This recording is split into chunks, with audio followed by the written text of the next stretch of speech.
কেমন আছেন বন্ধুরা? আশা করি সকলে অনেক ভালো আছেন। আজকে আমরা শিখব গোল নাইটি কিভাবে কাটিং করতে হয়। অনেকেই ভাবেন এইসব কাজ ঘরে বসে শেখা যায় না। অবশ্যই শেখা যায়। ইচ্ছাশক্তি থাকলে সবকিছুই শেখা যায়। তো চলুন শুরু করা যাক। এখানে আমি ৩ মিটার ছিট নিয়েছি। ছিটটাকে লম্বাভাবে শার্ট করে নিচের দিক থেকে ১ ইঞ্চ চওড়া করে একটি পটি কাটিং করে নেব। এটা দিয়ে আমার গলার পটি হবে। এখানে ১ ইঞ্চ চওড়া করে দাগ দিলাম।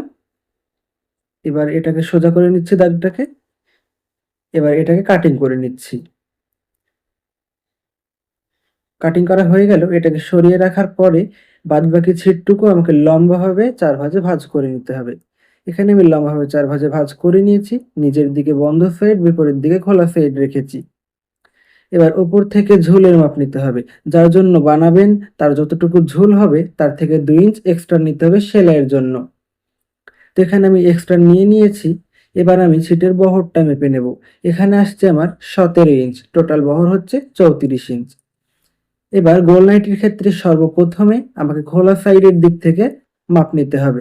খোলা সাইড থেকে আমি ৩ ইঞ্চ চওড়াতে একটি মার্ক করলাম এবং ৬ থেকে ৭ ইঞ্চি নিচেও সেম ৩ ইঞ্চ মার্ক করলাম।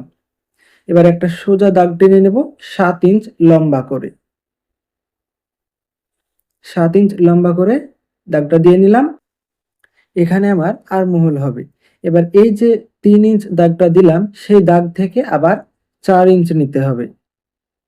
এইটুকু পুট হবে। এখানে দাগটাকে সোজা করে নিচ্ছি। এই দাগটার ঝুল নেব আমি ৬.৫ ইঞ্চ। এই যে ৬.৫ ইঞ্চ নিলাম, এখানেও সেম ৬.৫ ইঞ্চ। এবার দাগটাকে সোজা করে নেব।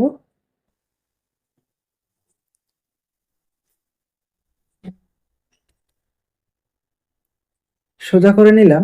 এবার যে দুটো দাগ আমার যেখানে ক্রস করেছে সেখান থেকে ১.৫ ইঞ্চ উপরে একটি মার্ক করতে হবে।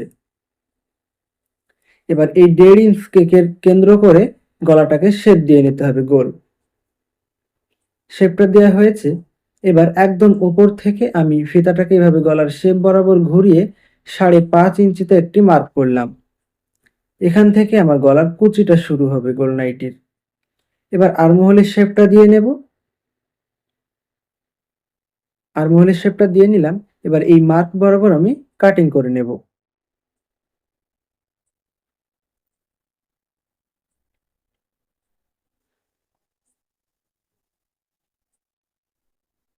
কাটিং করা হয়ে গেল।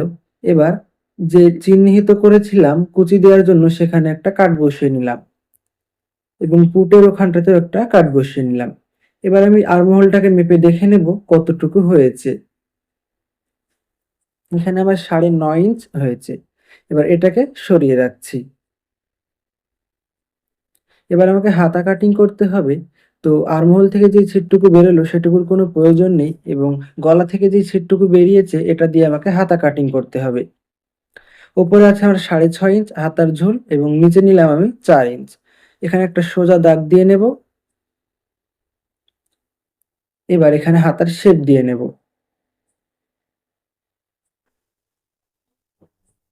এভাবে আলতোভাবে ঘুরিয়ে শেপ দিয়ে নিলাম। এবার এখানে আমাকে হাতার মুহুরের মাপ নিতে হবে। হাতার মুহুরি যতটুকু হবে তার ২ ভাগের ১ ভাগ নিতে হবে এবং তার সঙ্গে ১ ইঞ্চ এক্সট্রা সেলাইয়ের জন্য। এবার এখানে আমি দাগ দিয়ে নিচ্ছি। হয়ে গেল। এই মার্ক বরাবর আমি কাটিং করে নেব।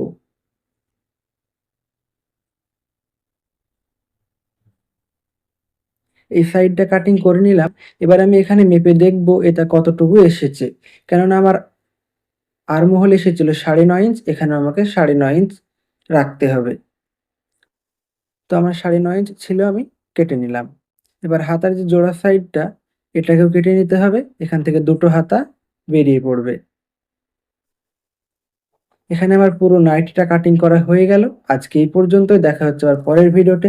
ভিডিওটি কেমন লেগেছে অবশ্যই কমেন্টে জানাবেন। আর ভালো লাগলে অবশ্যই একটা লাইক করে দিবেন। পরবর্তীতে কোন ধরনের ভিডিও দেখতে চান অবশ্যই কমেন্টে জানাবেন।